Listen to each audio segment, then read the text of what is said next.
Patty Asai's Never Date a Broke Dude offers more than advice on dating. It gives women a practical playbook to build the kind of independence that no one can take away from them. From a system to pay off debt to rules for navigating finances across relationships, it breaks it all down. Author, finance expert, and TikTok powerhouse Patty Asai is here to share more. And Patty, with a title like that, I'm sure that book is flying off the shelf. It is. Within 12 hours of release, it was #1 on Amazon for dating. Wow, it was that is amazing. Yes. Okay, so you're not teaching people how to go out and find a rich man. No. quite the opposite. You know, a broke dude is not necessarily someone that doesn't have any money. Right. Okay, I want to define that. A broke dude is someone, regardless of gender or bank account, who doesn't match your ambition, your drive, your commitment, or work ethic. Okay. Because there's plenty of people that have a lot of money but have a broke mentality, right? Yes, yes. So that is what a broke dude is. Okay, so you say whoever controls your money controls you. Yes. That is something that my mother ingrained in me. Okay. Because she said that money is power. Yeah. And whoever controls the gold makes the rules. So no matter how much money your husband or your significant other makes, always make and control your own money, because whoever controls your money controls you. Okay. So, but I think the narrative out there is you should marry for love. Right. Okay. Yes. Right. And you know what? That is a false narrative. Marriage is the biggest financial decision that you will ever make. Okay. And it's actually, finances are the #1 reason that people break up in marriages. Oh, Yeah, okay, that sounds surprising. So love is great. There's plenty of people I've loved, I'm sure that you have loved, that it just doesn't work out. So you have to make sure that your foundation is there, that you have the same values and the same ideas around money. Because if you don't, it doesn't work out. I kind of want to go back a little bit to the controlling of the money thing, because in a relationship, a lot of times couples, one will pay the bills and do that. Yeah. So you're not saying don't do things together. You're just saying make sure you have your own moving forward. Exactly. Okay. Every single woman should have an in case something happens fund. Okay. Right? And the way that I think couples should do it, the best way, is everyone has their own separate bank accounts, which their paycheck goes into.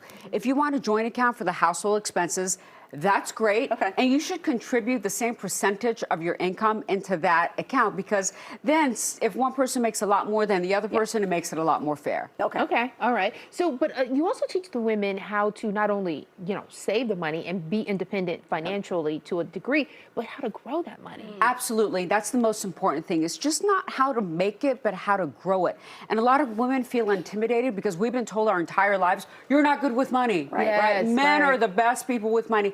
And that is statistically false. Women are actually better investors than men. So it's really important that you learn how to grow your money, how to invest. And in the book, I give step-by-step instructions on how to do that. Yeah, I love it, because there's strategic planning, financial planning in there too. It's not just what to look out for, it's how to do it yourself. Exactly. There's a whole segment on money alone, on how to invest it, how to grow it, how to budget. All of that is in there. Okay, so you argue that being financially independent is a non-negotiable for women today? Yes. So what are the biggest traps that women fall into? The trad wife trend, I was just if gonna you've ask you about seen that. that on Yes. TikTok, where you have a lot of women, there's a trend these days that is taking us back 100 years. Yeah. That women are like, you know what, I'm a traditional wife, I'm sitting at home, I'm cooking and cleaning, look at my amazing life. But first of all, it's very curated, right? You don't see the power dynamics behind that relationships, because those power dynamics are there if one person is making all the money. And the danger is women are falling for this, and they're putting a big bow on submission and calling it empowerment. And you can't have both things. Okay. So let me ask you this. What if a couple decides that the woman will stay home and raise the kids because she wants to do that? What do you advise then? If that's what they decide, that's okay. I'm not against that, right? But the woman should always have some sort of side hustle. Okay. Unless her husband is willing to pay her for the work that she is doing in the home. Right? Yeah. Because, yes, because taking care of the home, if you have someone come in and do it, they cost. Right. So a lot of women, I suggest, see how much your hourly wage is worth. Have your husband pay you for that, and you put that in a separate account for yourself that you control only yourself. Yes. I like that. And you also offer your advice on TikTok. Because we talked about, you got to be careful about what you hear on TikTok. Yes. But you're giving solid advice that's sound and that people can actually actionable? Absolutely. I give very actionable steps. I have 1 million followers on TikTok. Okay. And every single video is about teaching people how to become a better version of themselves, especially to empower women in their self-worth and finances, because those are the two things that we like the most, unfortunately. Yeah, and we hear so many stories of women getting blindsided and Oh, my find out goodness. their husband just picks up and leaves, and then what do you do? Right, and then you're stuck. Yeah. You don't know where the money is, you don't know what assets you have, you don't know anything about your bank account, you know nothing. So this is the way to protect yourself. So is this a conversation you need to have going in? Is this a first date, second date, third date conversation? Yeah, it is when you think that this relationship is going to get serious. And in Never Date a Broke Dude, I talk about the 7 questions you need to ask your significant other before you decide to be in a serious relationship.